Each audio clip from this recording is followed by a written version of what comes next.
भाभी मम्मी ने आपको बुलाया है। वो लॉन्गश्री आई है। लॉन्गश्री? हाँ। लेकिन वो तो गांव चली गई थी। हाँ बट अच्छा ठीक है, अभी।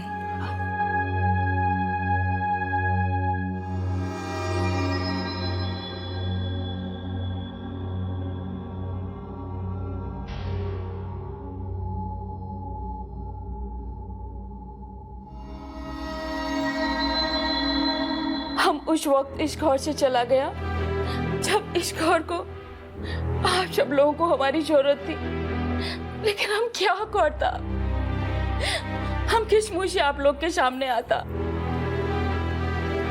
इसीलिए हम अपने गांव चला गया। लेकिन हमने इस घर का नमक खाया था ना, इसलिए आप लोग से झूठ नहीं बोल सकता। बहुत ही हमको माफ कर दो, हमने आपसे झूठ बोला था। वो जो रोतन है ना, वो हमारा गोद लिया बेटा है। रोटी कमाने के चक्कर में हम उस पर ध्यान नहीं दे पाया, इसीलिए वो गलत सोबत में पड़ गया, चोरी चकारी करता है, जेल जाता है। हमने उसे बहुत समझाने का कोशिश किया, लेकिन वो नहीं समझा। फिर हमने उसे सारे अपने संबंध तोड़ दिए, लेकिन फिर वो हमारे पास आया और बोला कि लॉन्गश्री माँ, हमको कोई नौकरी मिल जाए ना तो हम सब छोड़ देगा, हम प्रॉमिस करता है। क्या करती बॉडी, माँ हूं ना, उसने हमसे प्रॉमिस किया था, इसीलिए मैं आपके पास आके झूठ बोला। अगर हम आपको बताता कि वो जेल गया है तो आप उसको नौकरी पे नहीं रखता, लेकिन उसने जिस घर का नमक खाया उसी में चोरी चकारी किया, आप लोगों पर हाथ उठाया, हमको तो कहीं का नहीं छोड़ा, इस घर में अपनी शक्ल दिखाने लायक भी नहीं छोड़ा। हमको माफ कर दो, हम आपसे सच बोलना चाहता था, इसीलिए हम यहाँ पर आया। बड़ो पापा, बड़ो माँ, आप सब हम लोग को माफ कर दो। हम इस घर में रहने लायक नहीं है।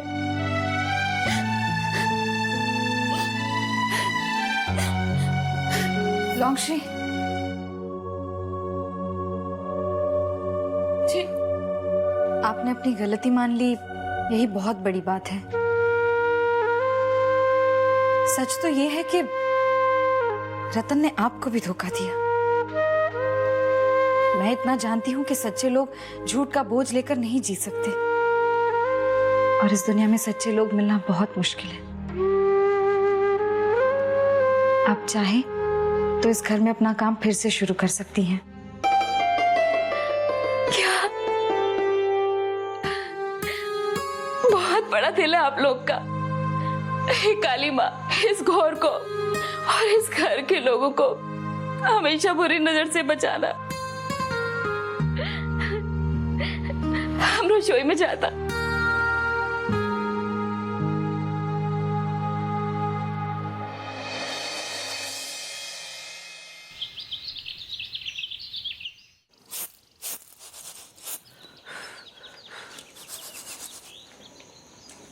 सुधी, तैयार हो गई बेटा? चल,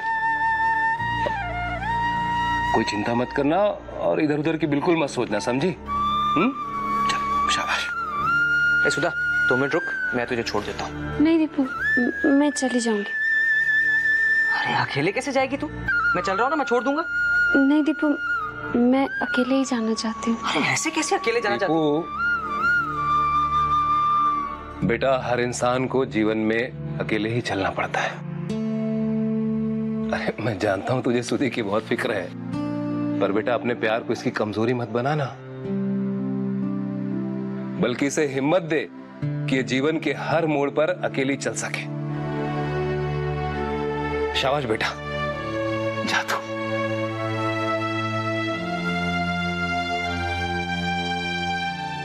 सुधी, छोरी कामयाबी थारे कदम चूमे बेटा।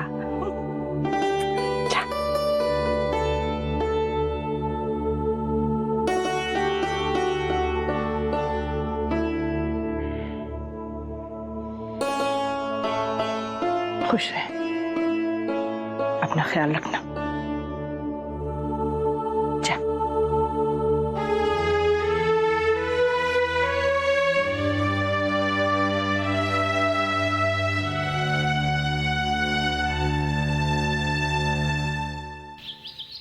आइए मैडम, ये आपकी सीट।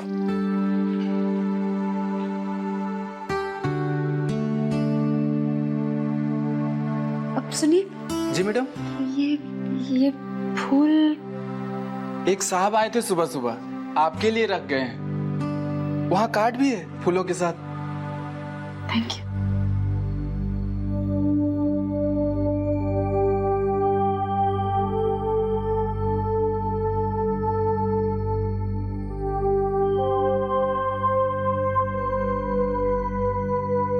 जिंदगी की शुरुआत के लिए हार्दिक शुभकामनाएं।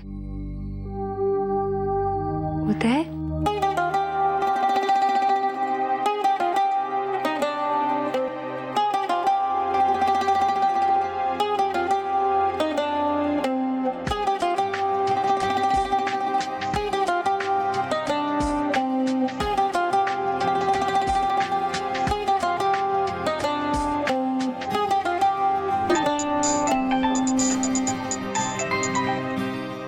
हाय। हेलो। फूल बहुत अच्छे हैं। स्पेशल है तुम्हारी तरह। मैं इतनी भी स्पेशल नहीं हूँ। फूलों को अपनी खुशबू का एहसास नहीं होता। आप ऑफिस में काम कर रहे हैं या शायरी? दोनों। वैसे आजकल ये काम ज्यादा जरूरी है। फोन पर मैं आपकी स्माइल तो नहीं देख सकता,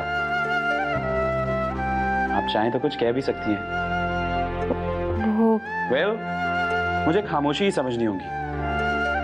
अच्छा सुनो, लंच टाइम के वक्त मुझे फोन करना, हम दोनों साथ में लंच करेंगे। उदय जी, आज मेरा आना ठीक नहीं होगा। आज काम का पहला दिन है और मैं कहाँ तुम्हें बुला रहा हूँ? मैंने तो तुम्हें बस इतना कहा कि तुम मुझे लंच टाइम के वक्त फोन करना। तुम वहाँ अपने टिफिन से लंच करना, यहाँ मैं अपने टिफिन से लंच करूंगा। हो गया ना लंच साथ साथ? जी अब मैं रखती हूँ। वैसे आइडिया बुरा नहीं था। मेरा ऑफिस तुम्हारे ऑफिस के करीब है, हम चाहें तो साथ में लंच कर सकते हैं। उदय जी, अभी मैं अपने ऑफिस के बाकी लोगों से मिली भी नहीं हूँ। आप समझ सकते हैं ना, आज पहला दिन है। Okay, no problem. मैं वेट करूंगा दूसरे दिन के लिए।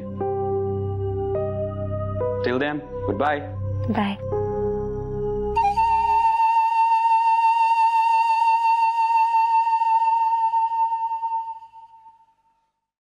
लॉन्ग उदय जी का टिफिन भर दिया? जी बहू दी।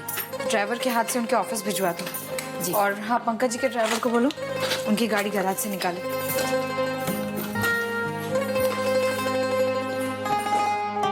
अरे ये क्या, अभी तक आप तैयार नहीं हुए?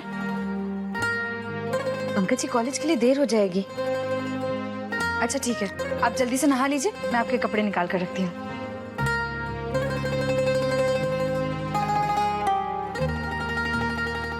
और हाँ, मैंने आज टिफिन में आपके पसंद की सब्जी रखी है। मैं कॉलेज नहीं जा रहा हूँ, कहीं नहीं जाना मुझे।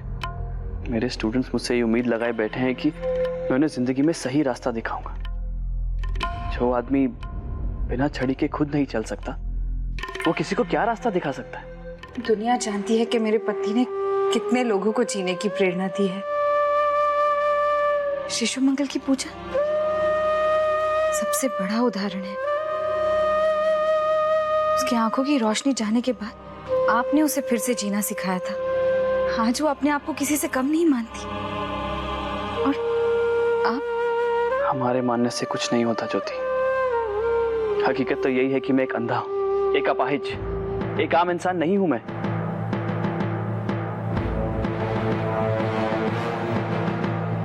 एक हादसे से जिंदगी का मायना नहीं बदल सकता। और मैं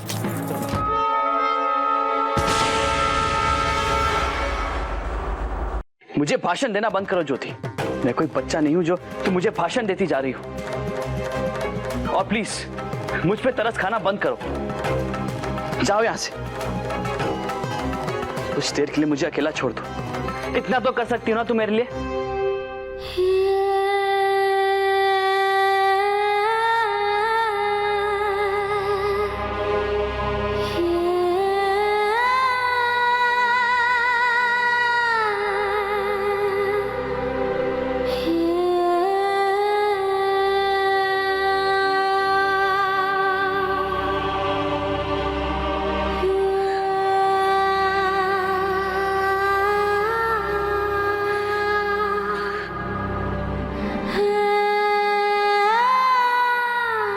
क्यों आप अपने आप को सजा दे रहे? वो एक हादसा था। आपकी जगह कोई और होता तो भी शायद कुछ नहीं कर पाता।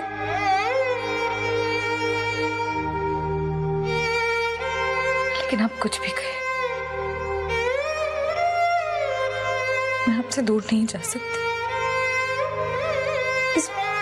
इस घुटन के साथ नहीं देख सकती मैं आपको।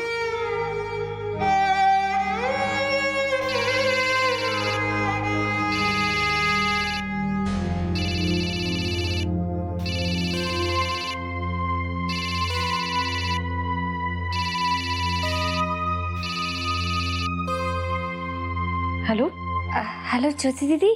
हाँ श्रुति बोल। दीदी आपको याद है मुझे एक नौकरी मिली थी, लेकिन वो पुलिस केस की वजह से ज्वाइन ही नहीं कर पाए। मैंने आज से ऑफिस ज्वाइन किया है। आज पहला दिन है तो मैंने सोचा आपका आशीर्वाद। बहुत अच्छी बात है।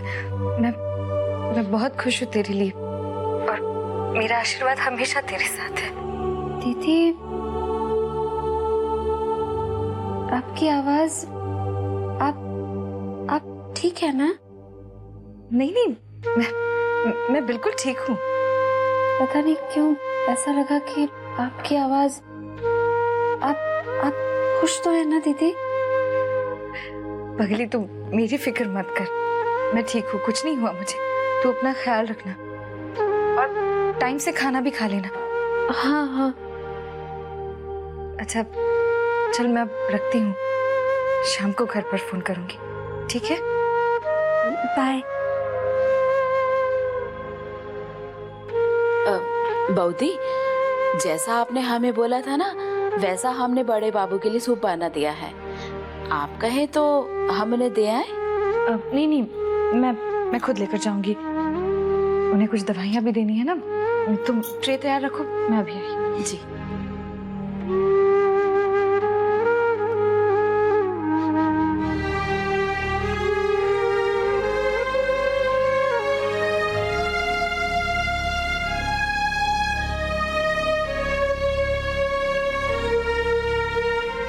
पापा जी, ये रहा गर्मा गर्म सूप आपके लिए।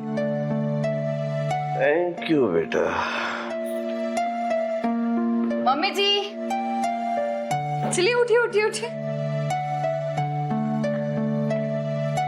हाँ, आप भी गर्मा गर्म सूप पी लीजिए।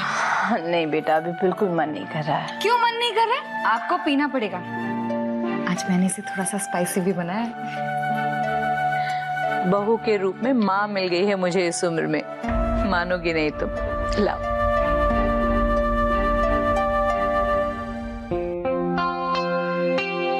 मैं चाहती हूँ कि दिवाली के दिन आप दोनों बिल्कुल ठीक होकर हमारे साथ पटाखे जलाएं।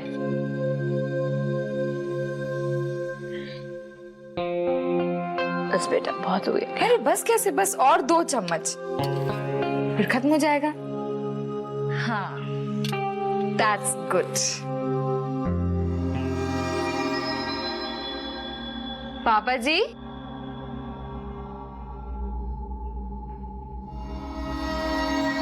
ये क्या? अभी तक तो आपने सूप पिया ही नहीं, ठंडा हो गया। बेटा मैं वो पता नहीं कहीं खो गया बस।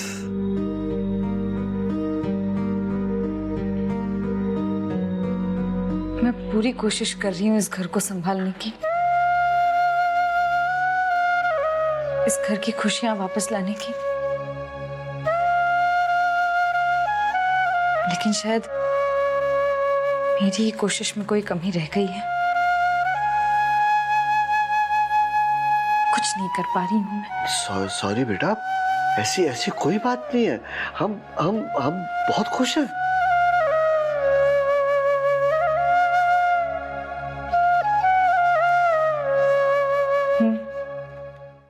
दिख रहा है। यहाँ आप उदास है और वहां पंकज जी। क्या हुआ पंकज को? अपने आप को कहीं कैद कर लिया है उन्होंने। दिन रात घुटते रहते हैं। उन्हें लगता है कि ये सब उनके सामने हो रहा था और कुछ न कर सके। ये एक हादसा था, बताओ उसे। मैंने समझाया उन्हें, बहुत कोशिश की, लेकिन वो मानने को ही तैयार नहीं। कह रहे थे कि अगर आज वो भी देख सकते तो शायद ये हादसा नहीं होता। जो इंसान बात बात पर मजाक करता था वो आज चुप हो गया है।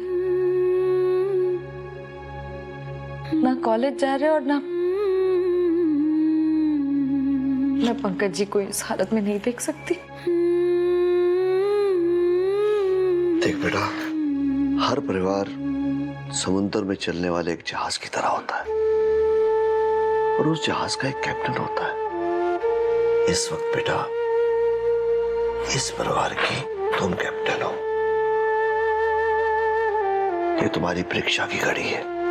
हवाओं का रुख बदल गया है, जहाज डगमगा रहा है, और अगर तुम इस वक्त हिम्मत हार बैठी तो बाकी सबका क्या होगा? इसलिए बेटा, हिम्मत रखो। हवाओं के रुख के बदलने का इंतजार करो, और जब हवाओं का रुख बदल जाए तो बाहर डाल दो, जहाज किनारे लग जाएगा। बेटा, ये सब कुछ तुम पर निर्भर है। हिम्मत मत खोना, हवाओं का रुख बदलेगा।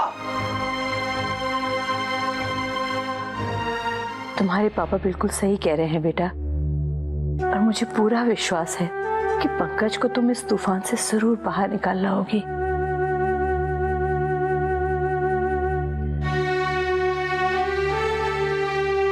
मैं वादा करती हूँ पापा, मैं अपना सब्र नहीं टूटने दूंगी। मैं अपने परिवार को कुछ नहीं होने दूंगी, कुछ नहीं।